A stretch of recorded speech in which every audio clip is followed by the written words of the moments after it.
Defense Secretary Leon Panetta is warning that the United States could be attacked if the Super Committee doesn't get its act together and keep the Defense Department immune from budget cuts. But didn't Joint Chiefs of Staff Admiral Mike Mullen once admit that the biggest threat to our national security is our ballooning debt? Is Secretary Panetta running a fear campaign, or are his worries legitimate? Here to discuss, retired Army Colonel Douglas Macgregor. Colonel Macgregor, always a pleasure. Welcome back to Freedom Watch.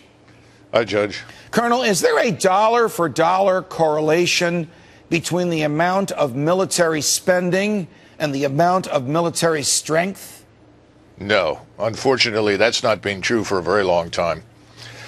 Look, I think we need to understand that Mr. Panetta is presiding over the Department of Defense, which has a lot in common with the Federal Reserve. You can't audit either of them. Nobody can tell you with precision where all the money goes, and we do know that lots of the money goes to friends of the management. So, no, the answer is we absolutely do not translate that money into military power.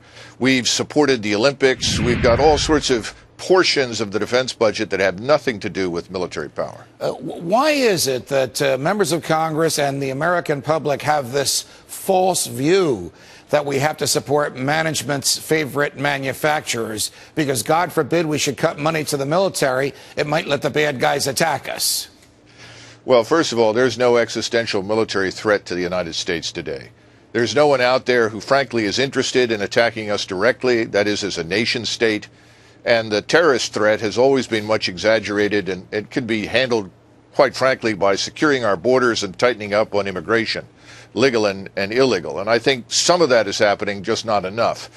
But the truth is that we don't have a serious threat out there, and unfortunately, defense spending, to a large extent, is treated by members of the House and the Senate as a way to redistribute income.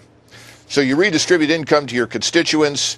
That income goes through many of the large defense corporations and some of the small ones to preserve employment, to cultivate prosperity in places where it might not otherwise exist. But much of that spending, frankly, is not needed. Colonel Macgregor, your career, United States Army, your West Point, your Ph.D. in political science and political theory. Answer me this, please. Why do we need to be in Iraq, in Afghanistan, in Pakistan, in Libya, in Yemen, in Uganda? And why do we need 900 permanent military installations around the world on which the sun never sets? Well, the answer is we don't. But since 1991, for the last 20 years, we've had a very tight consensus inside the Beltway on the left and the right, a cabal of neo-Wilsonian interventionists convinced that the world will only be safe when we rule most of it. And so they have supported what amounts to military hegemony by the United States everywhere. It's driving us bankrupt. We're broke. We can't afford it. We don't need it.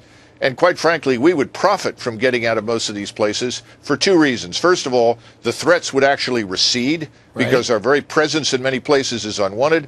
And secondly, many of the nations that we've been protecting, Japan, Korea, Southeast Asia, all the way to Norway, Central Europe, Southern Europe, would have to invest the money to protect themselves. And by the way, they can afford it. We don't need to pay it for them. Colonel Macgregor, thanks for joining us.